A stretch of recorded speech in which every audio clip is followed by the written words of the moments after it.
Good afternoon, everybody. I'm your host, the Supreme Litigant, and I'd like to welcome all of y'all back to Smart Low TV. Y'all already know the routine, man. If you haven't already, please hit that subscribe button and that like button.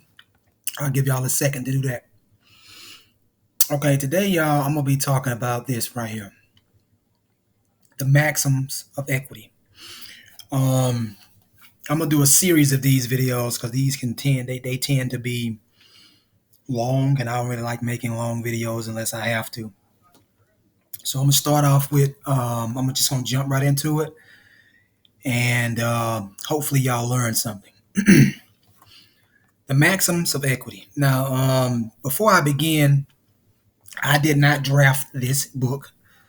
Due to some copyright issues, I didn't want to post the actual ebook of the content that I actually have where I got this from. Probably due to some copyright issues, they probably were going to take the video down or something like that, and I didn't want them to do that. So what I did was I just copied and pasted.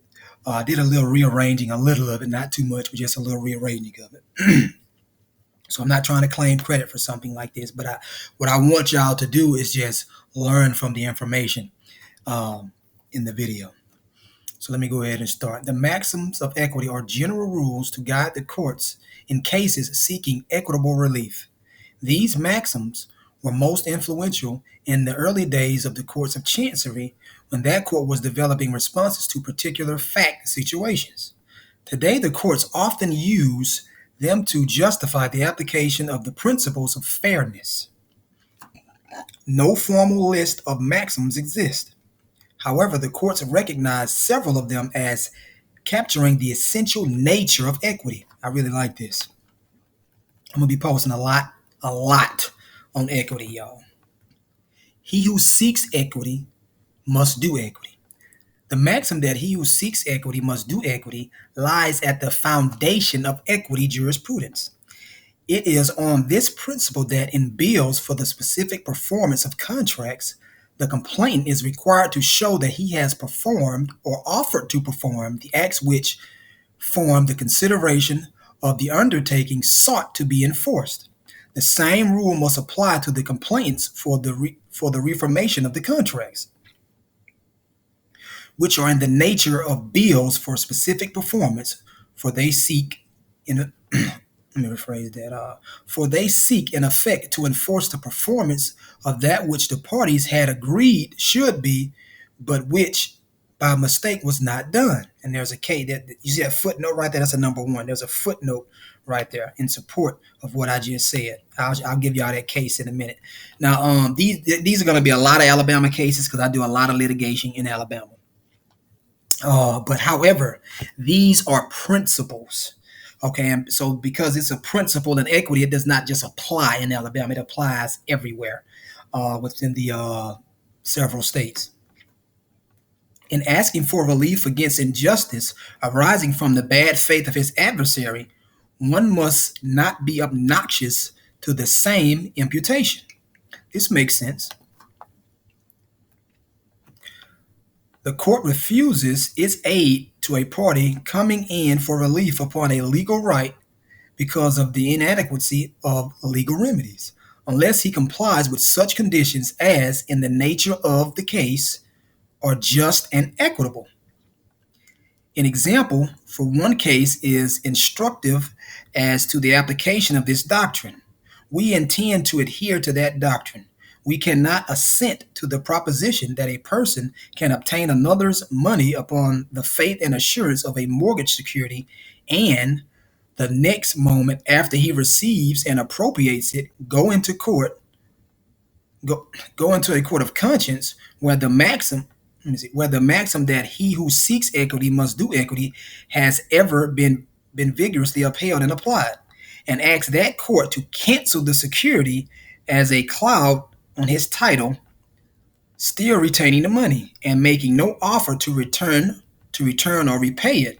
Yeah, that makes sense. So this is the reason why I'm reading y'all this is just to give y'all an understanding of how equity works and the whole purpose of equity. Equity will not help him. Summarily, It was said that the rule extends to all cases where a party seeks to have a contract set aside and canceled on the ground of its illegality in, in violating the provisions of some statute. The court will require him as a condition to its granting relief to pay what is really due on the agreement unless the illegality is malamense or the statute itself prevents the imposition of such terms. Let's see. This makes sense. This makes so much sense. This makes so much sense. I'm going to read this one too. Give me a second. All right. Sorry about that, y'all. I had to step away for a minute. Number 2. He who comes into equity must come with clean hands. It is a fundamental principle of equity that he who seeks equity must do equity, and he who comes into equity must come with clean hands. Whenever a party who, as actor, seeks to set the judicial machinery in motion and obtain some remedy, has violated conscience or good faith or other equitable principles, it is his prior conduct, then the doors of the court will. Hold on, hold on. Where am I at? I'm gonna start back right here. Sorry about that, y'all. Whenever a party who, as actor, seeks to set the judicial machinery in motion and obtain some remedy, has violated conscience or good faith or other equitable principle in his prior conduct, then the doors of the court will be shut against him in limine. The court will refuse to interfere on his behalf, to acknowledge his right, or to award him any remedy. He who comes into equity must come with clean hands, or as otherwise expressed, he that hath committed iniquity shall not have equity. The principle that he who comes into equity with clean hands does not apply to misconduct. The principle that he who comes into equity must come with clean hands does not apply to misconduct of the plaintiff, in no wise affecting the equitable situation between the parties and not arising out of the transaction as to which relief is sought. Let me go down here a little bit more, y'all. The principle invoked does not and never was intended to apply to all the transactions of the parties seeking to aid a court of equity.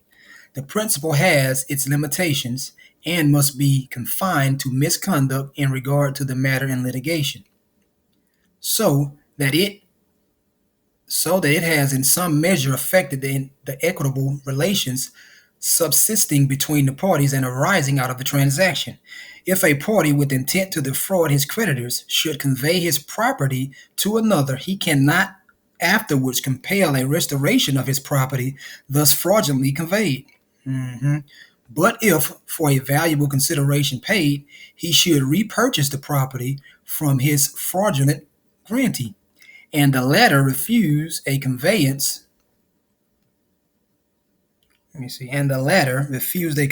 a court of equity would compel a specific performance of the subsequent contract, and the grantee will not be allowed to resist a performance on the grounds that the original transaction was fraudulent. This makes sense. It's pretty good. Much less would a third party be allowed to defeat such relief by pleading fraud in the original transaction, it not appearing that the granting of the relief in any manner affected his interests. The purpose of the clean hands doctrine is to prevent a party from asserting his or her or its rights under the law when the party's own wrongful conduct renders the assertion of such legal rights contrary to the equity and good conscience. I hope this is making sense to y'all, but this is really making sense to me. A party, not a party, it says a plaintiff. Oh, boy, I'm so dyslexic, y'all. I'm sorry about that. A plaintiff who cannot state his case without showing that he has violated the law, offending the property rights of him whom he sues, will be denied relief in a court of equity. The principle is universal and recognized in many decisions of this court.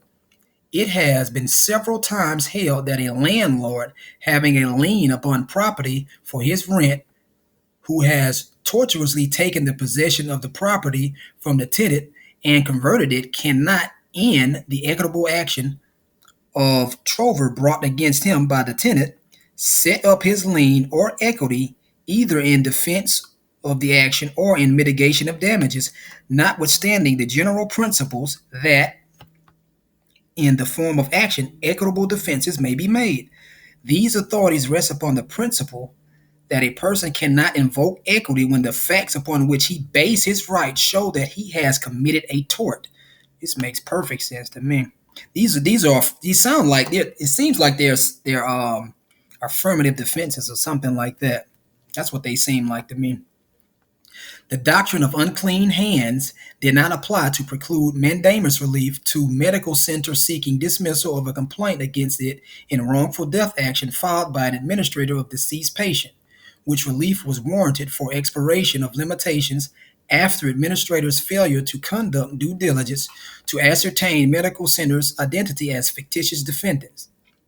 Even though an administrator contended that medical center had failed to adequately register its name with the Alabama Secretary of State and failed to provide a registered agent and office, where administrator never inquired as to the legal entity doing business as the medical center.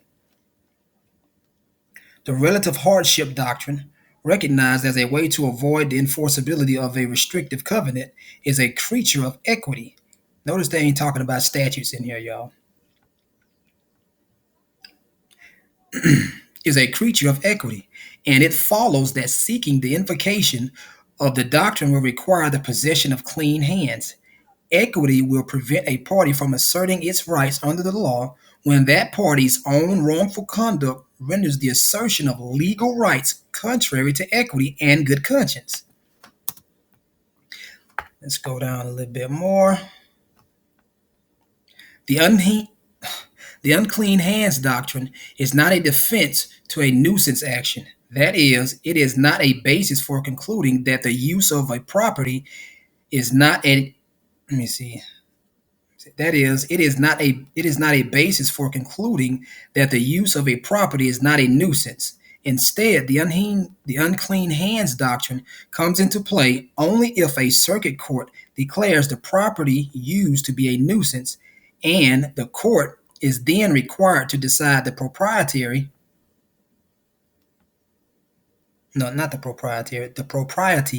of imposing an equitable remedy, issuing an injunction to abate the nuisance.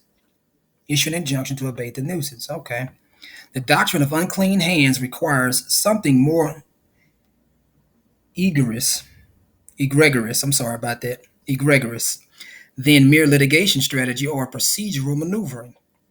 Whether the clean hands doctrine applies is a matter within the sound discretion of the trial court. And there's a footnote right there. I'll do a part 2 on this. I'm going to do these in segments because they tend to be too long. And I don't want to be too long on here. But hopefully this video taught y'all something. I'm going to go ahead and give y'all these cases. From the first page, here are the cases right here at the bottom in the footnotes. These are the cases. So I'm going to let y'all write those down and go and read them if you want to. And then we'll go down to page 2. These are the cases 5 through 9. And we have one more. We didn't read this, y'all. We'll do this in the next video. Here are the other cases. Let me make this a little smaller. All right, 10 through 14. Here are the cases. All right, look. Hopefully this video is helped y'all understand maxims of equity and just help y'all understand equity a little bit more in the court of equity. I'm not sure what video I'm going to make next in regards to equity, but again, y'all, I will be posting more videos talking about equity. So before I end this video, if you haven't already, please hit that subscribe button and go ahead and hit that like button for me. I really appreciate it. The Supreme Litigant is out. Peace.